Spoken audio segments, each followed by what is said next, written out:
আসসালামু আলাইকুম বন্ধুরা, আশা করি সবাই অনেক ভালো আছেন। তো আজকে আবারও নিয়ে আসলাম বগুড়ায় সেই আলোচিত করতোয়া নদী খননের আপডেট নিয়ে। তো দেখতে পাচ্ছেন আমার পিছনে কিন্তু করতোয়া নদী বর্তমান যে চিত্র, এটা কিন্তু পানিতে একদম তলিয়ে গেছে বলা চলে, ভরপুর। এখন নদীর সীমানা ছেড়ে পানির উপরে আসার পালা। তো এই মুহূর্তে বগুড়া করতোয়া নদী খননের কাজ কিন্তু স্থগিত আছে।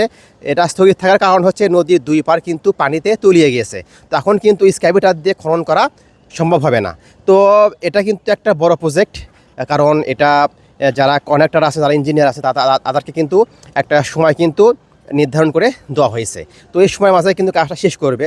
তো ইনশাল্লাহ আবারও এই করতোয়া নদীর পানির শুকিয়ে যাওয়ার পরে কিন্তু আবারও খনন কাজটা শুরু হবে। তো যেহেতু এখন খনন কাজটা স্থগিত আছে, তো যে এরিয়াতে খনন কাজ শেষ হয়েছে, তো চলুন আমরা এখন ড্রোন এরিয়াল ভিউতে এই খনন কাজের চিত্রটা দেখে আসি, যা দেখতে এতটাই চমৎকার যা আর কি বলার অপেক্ষা রাখে না।